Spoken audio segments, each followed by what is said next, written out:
Hey guys, what's up? In this video we'll be going over Klee, the latest character in Genshin Impact. I will showcase her talents and constellations and give you my opinion on weapon and artifact selection, as well as some teams you can build around her. Let's go!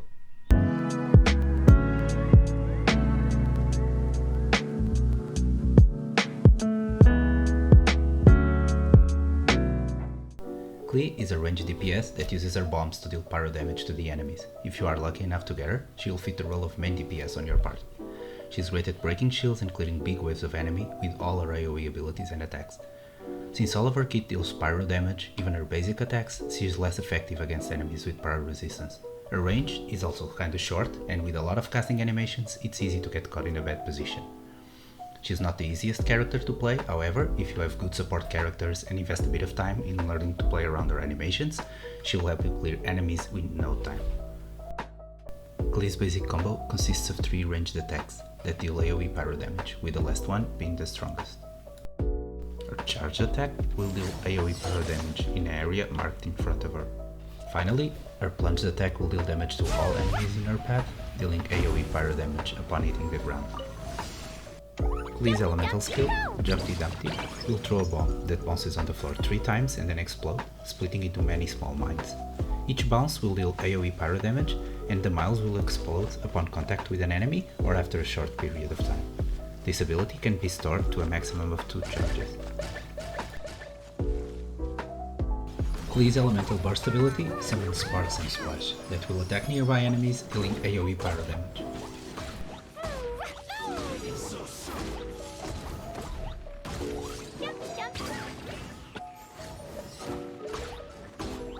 Her first passive, Pounding Surprise, grants Klee a 50% chance of obtaining an Explosive Spark upon using auto attacks or her elemental skill.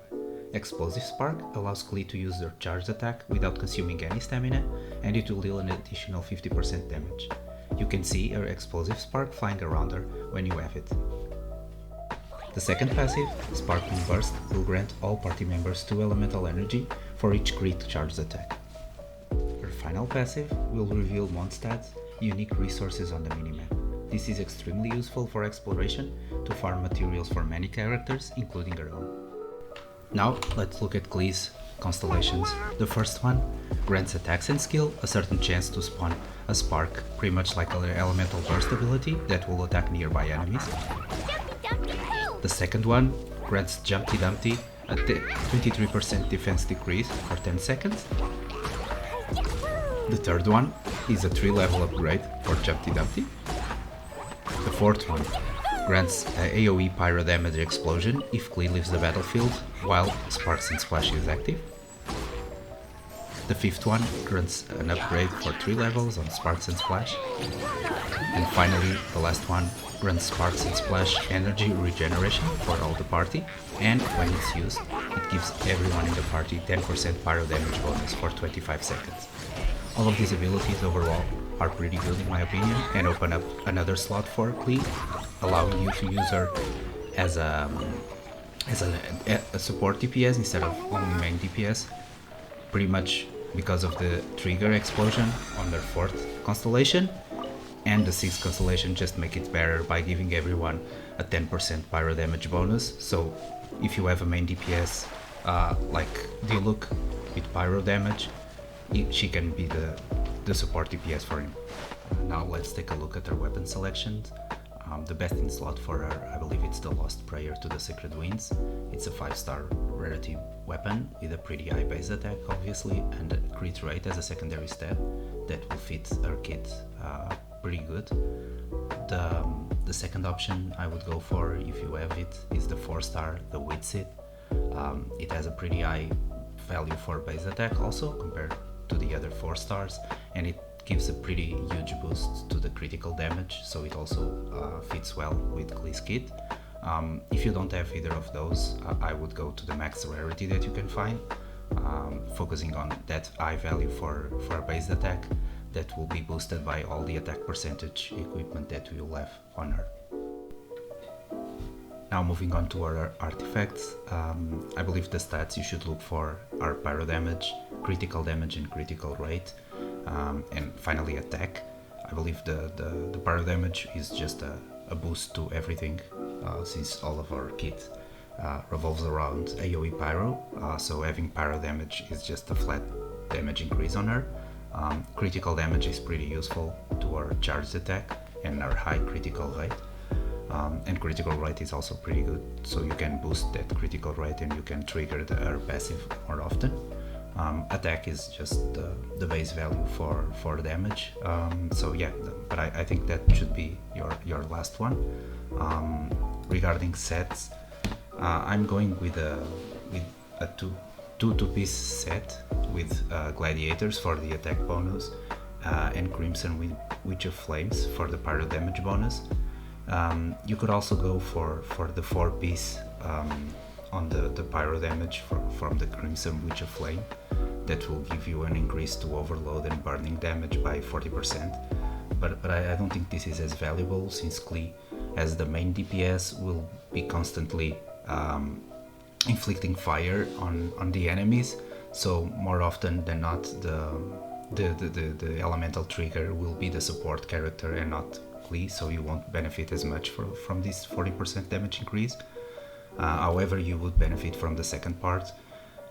When you use the elemental skill, it will further enhance the set for the 2-piece, so the pyro damage, you will get additional pyro damage, but I'm still trying out. I believe that the 2 and 2 is the best option for now.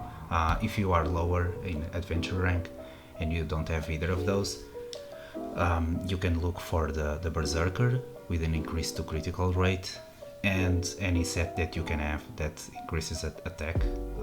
There are a couple of ones. I don't think I have any of them lying around, but you have a couple of them that increases attack, and under adventure rank 40 probably you shouldn't be focusing too much on farming and not worrying about this.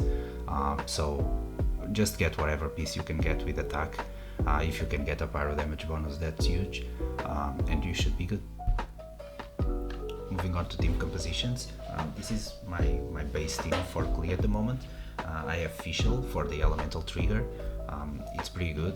It's AoE elemental trigger, so it will help and fit with Klee's kit to deal AoE damage. And then I have Venti, that I believe it's just the best support for Klee, since he can pretty much ult and group up all the enemies, and then Klee can just AoE them down with her abilities and auto attacks. It works pretty well. For the healer, I'm using Jean, since her elemental skill can also group up and pick up the bombs and throw them at the enemies, and that can be useful at the times. You can also switch Fischl for a secondary fire support, and then you would have the 25% increase to attack.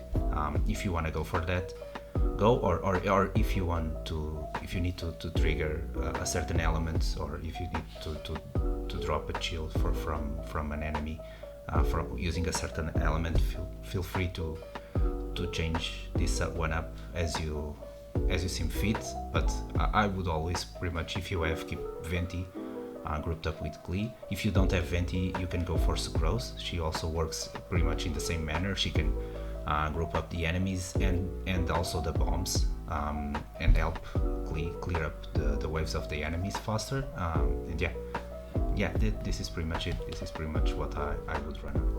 And this is it, guys. This is the end of the video. Thank you all for watching. I hope I was useful in some way, or shown something that you didn't know or didn't think about.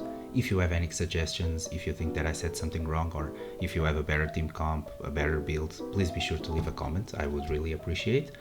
If you enjoyed the video, give it a like. If you didn't, give it at least dislike. If you want to subscribe, I would also appreciate that. I'll be looking into release weekly videos on Genshin Impact with upcoming characters, guides, and whatnot. So see you around.